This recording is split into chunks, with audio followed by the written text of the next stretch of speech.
Hello everyone, তোমরা সবাই কেমন আছো? আশা করছি সবাই খুব ভালো আছো। আর ভালো না থাকলেও আমার অন্ধকারাচ্ছন্ন বাগানটাকে দেখে অনেকের মুডই কিন্তু খুব ভালো হয়ে যাবে। আজ এসেছি আমি ছোট্ট একটা ভিডিও নিয়ে, আশা করছি কেউ স্কিপ করবে না। তো তার আগে বলে নিই আমি কে। যারা নতুন দেখছো তারা তো আমাকে নাই চিনতে পারো, তাই না?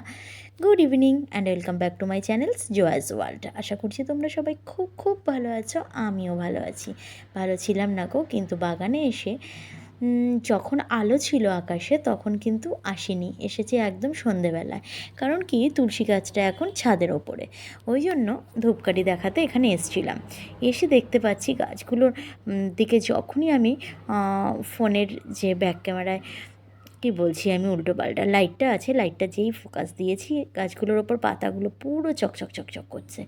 ওই জন্য আমি বলছি যে আমি একা দেখবো কেন, সবাই দেখুক আমার গাছেরা কত চকচক চকচক করছে।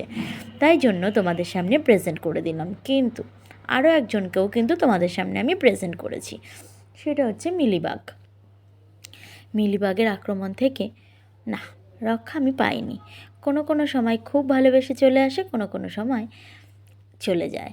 তো আমি চাই না মিলিবাগ আমাকে ভালোবাসুক, দরকার নেই। মিলিবাগ, তোমার ভালোবাসা আমি চাই না। আমাকে এই ফুলেরা ভালোবাসে, আমার বন্ধুরা ভালোবাসে, তাতে করে আমি আপ্লুত।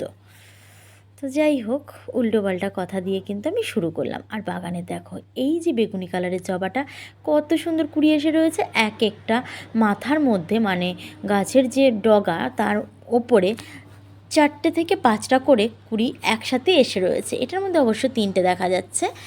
তো এই রকম যখন নাকি এরা ফুল দেবে তখন কত সুন্দর লাগবে না দেখতে। তো তার সাথে সাথে পোকামাকড়গুলোকেও দেখে নাও।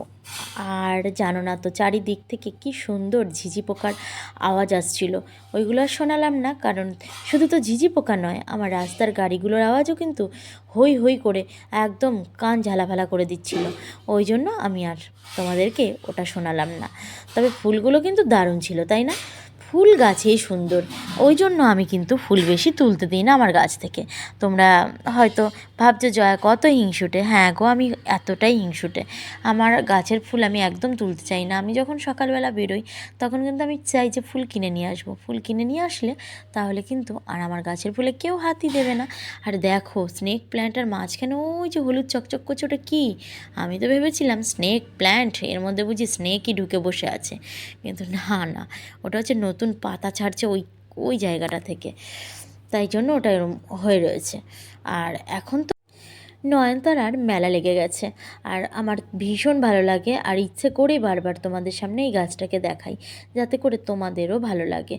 ওই জন্যই কিন্তু আমি এগুলো দেখাই। ফরচুনেটলি আমার সব অ্যাডিনিয়ামের কিন্তু ফুল এসে গেছে, আর আমি কিন্তু তাতে করে খুব খুশি। অ্যাডিনিয়ামগুলো ছিল নিচের দিকে, আর আমি এগুলোকে একদম বেঞ্চের ওপরে তুলে দিয়েছি। আমার এখানে তো কোনো আলাদাভাবে ফুল গাছ রাখার কোনো আমি চেয়ার রাখিনি, মানে এদেরকে বসানোর জন্য কোনো চেয়ার নেই আমার। তাই জন্য ঘরের চেয়ার আমি নিয়ে গেছি, ওখানেই আমি এদেরকে বসিয়ে রেখেছি। এরা কি মানুষের থেকে কোনো অংশে ফেলনা নাকি? তো বলছিলাম যে ফরচুনেটলি সব গাছে আমার ফুল এসছে। ফুল তো এসেইছে, কিন্তু আনফরচুনেটলি সবগুলো একই কালার, তাতে করে কোনো সমস্যা নেই। দেখো, রাতের বেলা কিন্তু রক্তকরবীও দেখতে বেশ ভালো লাগে, তাই না? আর পিঙ্ক কালার হয়েছে। তো আর হলুদ যে ফুলটা দেখলে, ওই ফুলটা হচ্ছে, নামটা কেন ভুলে গেলাম, অ্যালামন্ডা। আর এই যে ফুলটা এই মুহূর্তে দেখতে পাচ্ছ, এটা কিন্তু রাস্তা থেকে কুড়িয়ে আনা একটা গাছ, ভেবো না যেন জঙ্গল। এটা পিটুনিয়ারই আর একটা প্রজাতি। এটা মনে হচ্ছে দেশি, না হলে শীত চলে গেছে কবে, এখনও কেন ফুটবে, তাই না? আর এইগুলো তো দারুণ লাগে দেখতে। আমাকে বলেছিল অমিত, এই গাছটা এনে বলেছিল যে এটা নাকি স্বর্গে কী ফুল একটা ফোটে, সেই নাম বলেছিল। তো আমি ভাবলাম যে না, ওটা ওই ফুল নয়, ওইটা মনে হয় জুঁই ফুল হতে পারে। জুঁই ফুলের তো গন্ধ আছে, কিন্তু এই ফুলের কোনো গন্ধ নেই।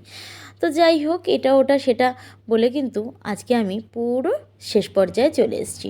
তোমরা কিন্তু ভীষণ ভালো থেকো, আর আবার আসবো, আমার জন্য ওয়েট করো, কেমন?